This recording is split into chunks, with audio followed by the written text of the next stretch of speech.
مسلمان سپاہی سوائے اللہ کے کسی کی ہیبت اور قوت سے نہیں ڈرتا۔ تاریخ اسلام میں ایسے کئی روشن واقعات موجود ہیں جو ایک مسلمان سپاہی کی جرات مندی اور بے نیازی سے آگاہ کرتے ہیں۔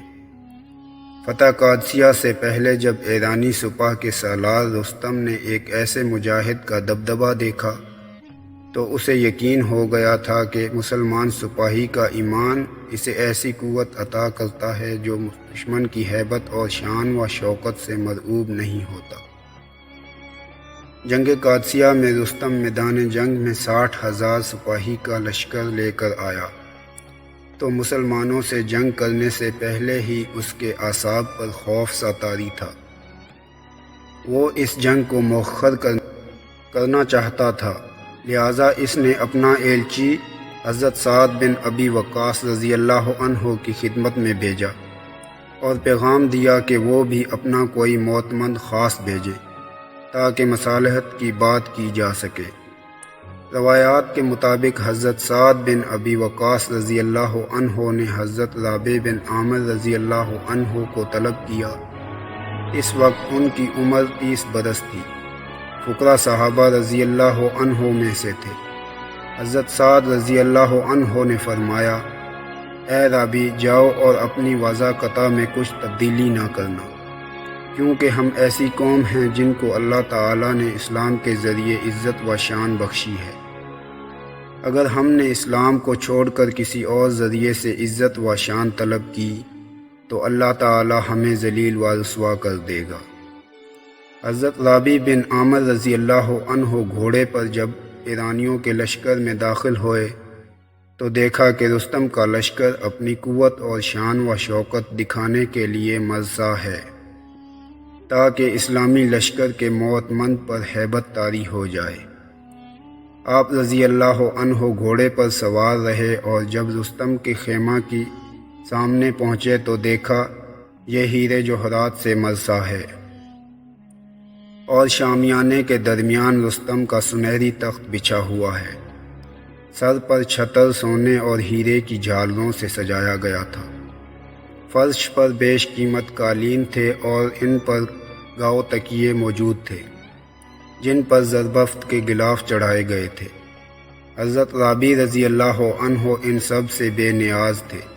لباس موٹا اور کھردرا، ذرہ ایران کے ایک ادنا سپاہی سے بھی کم تر، تلوار کی نیام پر چیتڑے بندھے ہوئے تھے۔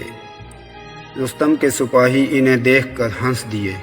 آپ رضی اللہ عنہ گھوڑا دوڑاتے ہوئے شامیانے تک پہنچے اور اپنے نیزے سے قالین کے سرے میں سوراخ کیا، پھر اپنے گھوڑے کی لگام اس میں اٹکانے کے بعد اپنے نیزے کی انی ٹیکتے اور قالین میں سوراخ کرتے تخت کے قریب پہنچ کر اس کے سامنے نیزہ گاڑا اور تخت پر رستم کے برابر آ کر بیٹھ گئے۔ رستم کے مصاحب یکایک آگے بڑھے اور آپ رضی اللہ عنہ کو تخت سے اتارنے اور ہتھیار چھیننے کی کوشش کی تو آپ رضی اللہ عنہ نے دبنگ آواز میں فرمایا، میں تمہاری دعوت پر یہاں آیا ہوں۔ ہمارے مذہب میں اس بات کی اجازت نہیں کہ کوئی تخت پر خدا بن کے بیٹھے اور دوسرے بندے اس کے سامنے ہاتھ باندھ کر کھڑے ہو جائیں۔ اگر تم کو میرا یہاں بیٹھنا گوارا نہیں تو میں جاتا ہوں۔ رستم نے اشارہ کیا، اس کے مصاحب پرے ہٹ گئے۔ اس لمحہ حضرت رابع رضی اللہ عنہ کے دل میں کوئی خیال آیا اور وہ تخت سے اترے اور اپنے خنجر سے قالین کا ایک ٹکڑا کاٹا اور زمین پر بیٹھتے ہوئے کہا، میں اللہ کی قدرتی زمین کو اس مصنوعی زمین پر ترجیح دیتا ہوں۔ اس کے بعد آپ رضی اللہ عنہ اور رستم کے درمیان تاریخی نوک جھونک ہوئی۔ جب وہ باہر نکلے تو ایک افسر نے تمسخرانہ انداز میں کہا، تم ان تلواروں کے ساتھ ایران فتح کرو گے؟ حضرت رابع رضی اللہ عنہ نے جواب دیا، تم نے صرف نیام دیکھی ہے، تلوار نہیں۔ اور یہ کہہ کر آپ رضی اللہ عنہ نے شمشیر کھینچ کر نکالی تو دیکھنے والوں کی آنکھوں میں بجلی گونج گئی۔ اس کے بعد ایک سپاہی نے اپنی ڈھال پیش کی اور کہا، کیا تم اس کو کاٹ سکتے ہو؟ حضرت رابع رضی اللہ عنہ نے شمشیر بے نام سے جواب دیا، جو کوندے کی طرح لپکی اور سپاہی کی ڈھال کے پر خنچے اڑا دیے۔ حضرت رابی رضی اللہ عنہ گھوڑے پر سوار ہو گئے اور یہ کہہ کر اسلامی لشکر کی جانب پلٹے، سنو اے اہل فارس، میں میدان جنگ میں تمہیں مایوس نہیں کروں گا۔